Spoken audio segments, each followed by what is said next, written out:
Mandibulise kuni bathandi bezemidlalo eMzantsi Afrika, ingakumbi kuni balandeli bebhola elikhulu ke laseMzantsi Afrika. Baphulaphula ke lapha sizawuthetha ngemeko ke kaMabasa malunga neKaizer Chiefs. Ubuziwe kuMabasa zintatheli okanye ke ngabendaba bembuza ke ngamahumhum wakhe neqela leKaizer Chiefs. Waphendula ke uMabasa wathi yena kwelakhe icala akafuna ukuthetha kakhulu, anake ezinye izinto ezingaba zihambe zimkhuphe kule ndlela acinga ngayo okanye endaphe zimbulalela ikamva lakhe. Uthi ke ezinye izinto uyaziva yena zisenzeka zithethwa sithiwani, aqonde okubana ke akazuzinaka.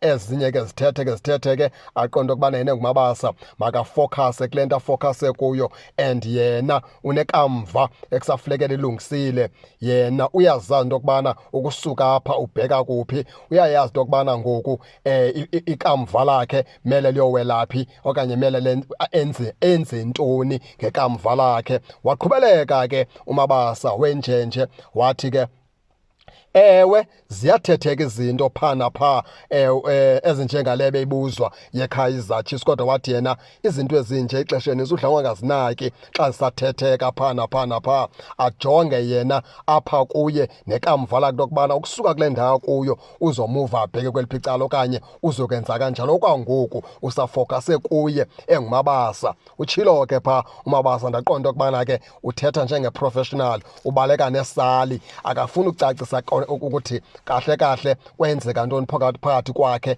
neKaizer Chiefs, ngoba kusho ukuthi iKaizer Chiefs nabamele uMabasa umcimbi wabo awukaqondakali, awukafikeleli esigqibeni sokubana uMabasa mele abheke kweliphi icala. Ngaloo magama noMabasa ulumke into okubana akhuphe into ngomlomo ibe ingazuba sisigqibo kusasa okanye izawuphinda imjikele. Okubalulekileyo ngcono azikhuphe kule nto, ngoba ke ngelipheleleyo uMabasa neKaizer Chiefs akukabikho sigqibo ncakasana sithathiweyo esiqinileyo esithi uMabasa uzobheka iKaizer Chiefs iyamsayina uMabasa. Asikabikho eso sigqibo. iKaizer Chiefs isaduntsuza, isazama ukugrumba, isazama ukulwa, isazama ukumfaka uMabasa, kodwa uMabasa akakatsho into okubana iKaizer Chiefs imthathile. Futhi akukabikho nto izileyo ngaphambili ethi uMabasa uthathwe yiKaizer Chiefs. Ngelipheleleke abaphulaphuli ke uMabasa uzothi ga ngoku useyi-free agent, umfana omdala, emveni kokubana ethe wabe ukhutshwe pha liqela leOrlando Pirates. Kwawushana ngotyefezo ke into yokubana iKaizer Chiefs yona izawudadlamisa ithini ngoMabasa okanye ke izamyeka aphuncuke esandleni, akho mntu waziyo. Injalo nje baphulaphuli, nani ke ningake ningene nitsho into yokubana niva njani. Ningakhohlwa usubscribe kule channel ukuze ningaphoswa zezemidlalo endizanothulela zona kwixa elizayo kakuhle babukeli.